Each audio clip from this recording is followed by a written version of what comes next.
morning, everyone. It's Saturday morning with Cora.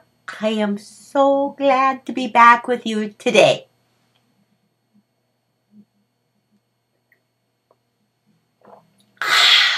Just good. Well, last week I apologized because I had the sniffles a little bit, so I thought I better stay in bed and rest, But I'm energized now and back to be with you this morning, don't you know? Let me tell you about my week, Remember the day that we used to only have one car in the family? One car, and we were fine with it. Everything were good. We never knew any different, Now, I tell you, every person in the family needs a vehicle. It's a sad state of affairs. Well, I'm no better. I'm in the same boat as the rest of you. I'm gotten used to it. And this week we have been a one per car family. Because we've had few little issues, so we've only had one car.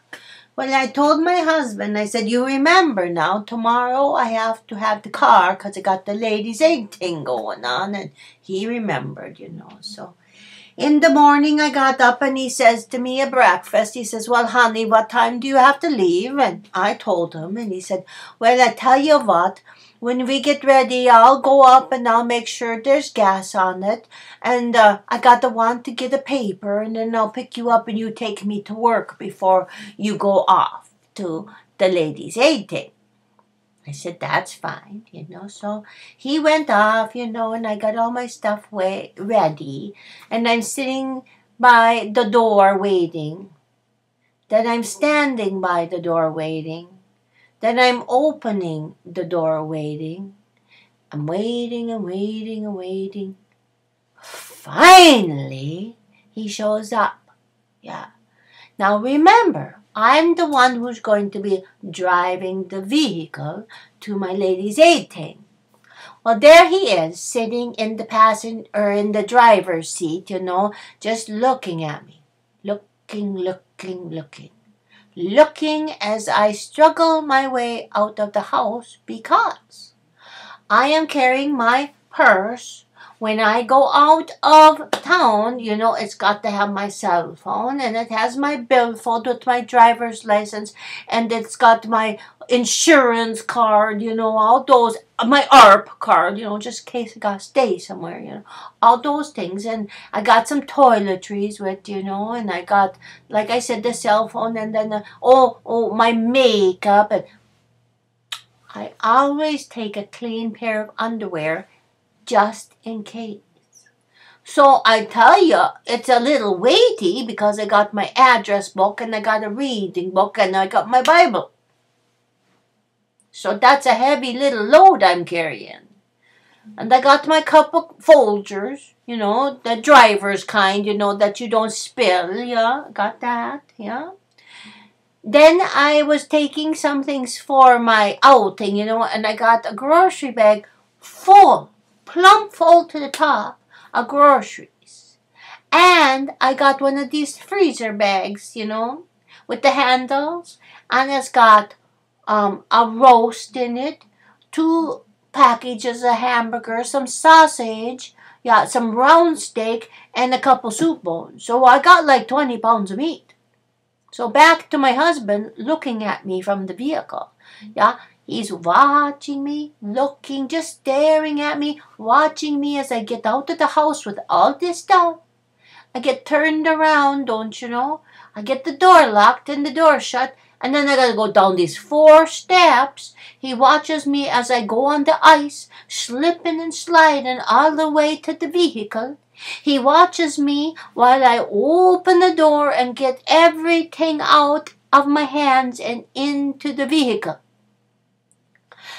Then he says, did you bring the mail and the stuff I gotta take to the bank? I said to him, Where do you think I'm going to put it? Up my... Well, that's another story. They drive you crazy, don't you know? Oh, I don't know why I put up with him all these years. Oh, but he does do a few nice things. Yeah, he does. Yeah, like, oh, you know, he always buys me a card for every holiday and a new one. He doesn't do used cards. He hasn't figured that one out. No. And he opens the garage door, yeah, and he turns on my electric blanket when he goes to bed because he goes before me, you know. But, you know, still, men are kind of like laxatives. Most time, they just irritate the crap out of you. Yeah. This is the other thing that drives me crazy, and I have no one to blame but myself because I knew he was like this. When we got married, well, actually, before we got married, we went out to a nice restaurant, you know, to have a hamburger, you know, and French fries, yeah, and he took the ketchup bottle, took the lid off, and he puts the ketchup on his plate, and then he goes like this and licks the rim of the ketchup bottle, puts the lid back on, and sits down for the next unsuspecting soul to eat his germs. Well, I should have known, but I stuck in there with him, you know, and I married him. Well, now I have these nice cloth napkins on the kitchen table because he doesn't like paper, you know. It's tough on his delicate skin. Oh, I give him delicate skin, I tell you what, yeah. So I have these nice big, huge napkins for him to dry, to, you know, grab and use, you know. Oh, no. He has to take my new clean dish towels without me knowing, and then he wipes his face in his clothes, and, you know, it's filthy, and he puts them back on the clean dishes in the dish drainer.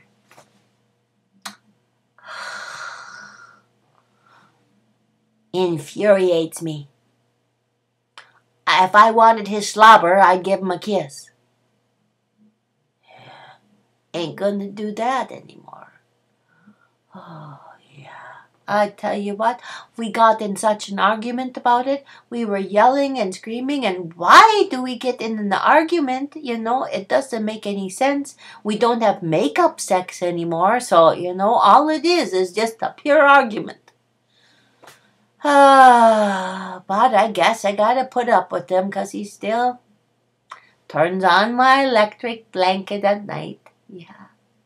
Opens and shuts my garage door. Yeah. Yeah, he buys me cards. So I guess I have to keep him. Because the vows told me I had to. I should have listened better. Well, until next week, hope you have a wonderful, wonderful weekend. Yeah, and I'll see you next Saturday.